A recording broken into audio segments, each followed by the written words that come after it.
আসসালামু আলাইকুম প্রিয় বন্ধুরা আমার আরেকটি নতুন ভিডিও নিয়ে আপনাদের সামনে হাজির হলাম। ভিডিওটি সবাই শেষ পর্যন্ত দেখবেন। আশা করি এখান থেকে কিছু গুরুত্বপূর্ণ তথ্য পাবেন। কিছু মেয়ে কখনোই জান্নাতে প্রবেশ করতে পারবে না। কেন পারবে না?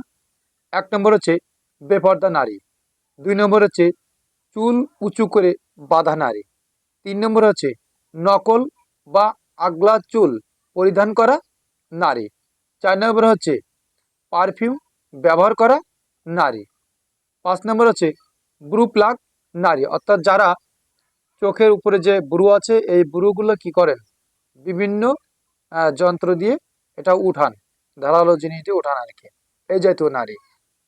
ছয় নম্বর হচ্ছে টাইট ফিট জামা পরিধান করা নারী।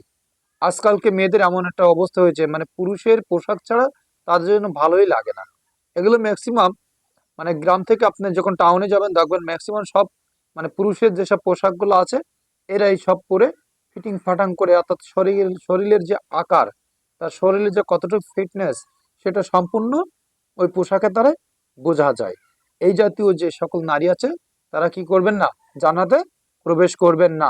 সাত নম্বর আছে হাত পায়ের নখ বড় করে রাখা। অনেকে দেখবেন স্টাইলের জন্য হাতের নখগুলো অনেক লম্বা লম্বা করে রাখে, কুকুরে যেমন রাখে আর কি। কুকুরে তো কাটতে পারে না, কিন্তু মানুষ জাতি কাটতে পারে, তারপরেও কুকুরের বেশ ধরে। আশা করি বুঝতে পেরেছেন। আট নম্বর হচ্ছে স্বামীকে ঠকানো নারী। স্বামী আছে ঘরে, প্রেজেন্ট আছে, এরপরেও স্বামীকে ঠকায়, বিভিন্নভাবে ঠকায়, হয়তো আমি সেদিকে গেলাম না। নয় নম্বর হচ্ছে ঘণ্টযুক্ত নূপুর ব্যবহারকারী নারী, অর্থাৎ নূপুর আপনি ব্যবহার করছেন কিন্তু ওখানে কিছু আপনার ঘুন্টু ব্যবহার করছেন যেগুলো হচ্ছে মানে হাঁটার সময় বাজে, আর এই বাজার কারণে এটা পরপুরুষের কানে যায়, অনেকে এটা লক্ষ্য করে, এটা একটা গুনাহের কাজ। এই জাতীয় নারী কখনোই জান্নাতে প্রবেশ করতে পারবে না। আজকের এই ভিডিওটা সম্পূর্ণ নারীদের উদ্দেশ্যে, কেউ খারাপভাবে নেবেন না। নিঃসন্দেহে এটা আপনাদের সতর্কর জন্য এবং ভালোর জন্য এই ভিডিওটি বানিয়েছি। যদি এখান থেকে একটু মানে চুল পরিমাণে উপকৃত হন, তাহলে আশা করি এই ভিডিওটি নিজেও দেখবেন এবং শেয়ার করে অন্যদেরকেও দেখার সুযোগ করে দিবেন।